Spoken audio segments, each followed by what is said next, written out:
Alors c'est un tableau blanc interactif, tactile, donc il y a des capteurs sensoriels. Donc au-dessus il y a un vidéoprojecteur et c'est connecté à un ordinateur. Ce qu'il y a sur l'ordinateur apparaît à l'écran en fait. Si on l'éteint, c'est un tableau blanc classique. Tu veux manger un des solides dans la boîte. La première opération, ça a été une phase de test, d'essayer différents types de matériel proposés.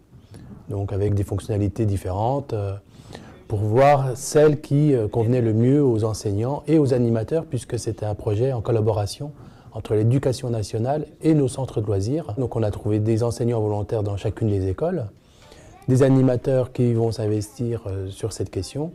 On réussit du coup à partager les locaux entre des temps scolaires et des temps périscolaires, en veillant à ce que ce ne soit pas les mêmes contenus qui soient utilisés, puisqu'il ne faut pas non plus créer l'ambiguïté dans la tête des enfants.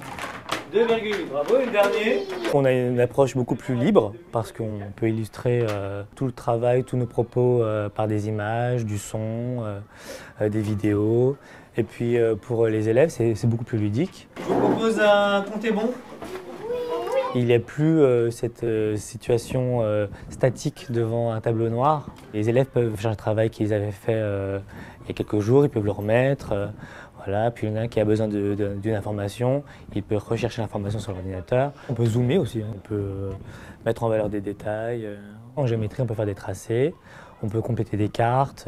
Les possibilités sont vraiment infinies, quoi.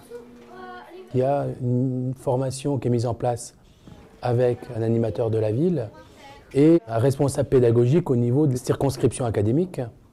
Toutes les écoles vont être équipées avec 3 tableaux numériques. Ça a un coût relativement important, environ 1 million d'euros pour la ville. L'idée, c'est d'emmener aussi la fibre optique à chaque école, puisqu'il faut pouvoir aussi accéder au contenu en ligne, de permettre aussi aux enseignants et aux animateurs qui accèdent à ce tableau numérique d'avoir un ordinateur portable qui soit relié à ce tableau numérique pour pouvoir travailler en amont. Les aides murales ou autres sont quand même essentielles. En français, par exemple, les différents homophones, on ne peut pas tous les mettre au tableau. S'il y a une dictée déjà au tableau, on ne peut pas tout cumuler en même temps. On est limité par la technique, c'est-à-dire que si j'ai une panne de tableau ou autre, je dois revenir à la méthode classique. Ça m'est arrivé une fois, j'avais un tableau en histoire de l'art à faire. C'était le Sacre de Napoléon d'ailleurs, qui est comme très riche en détails, et les plombs avaient sauté. J'étais bien embêté, donc ils ont utilisé le support classique, le livre, mais c'était trop petit par rapport à la grandeur du tableau. Vous avez une image. Ça permet de faire rentrer dans la classe un petit peu tous les contenus multimédia qui existent aujourd'hui, qui sont un apport important, et d'avoir une maîtrise collective, puisqu'on sait que les enfants vont sur Internet, par ailleurs, parfois à la maison, mais pas forcément pour les bons contenus. Et là, donc, de permettre dans toutes les écoles de Montreuil d'aborder cette question du savoir qu'on peut trouver sur ces réseaux, c'est un élément important aussi pour le devenir des citoyens que nous formons.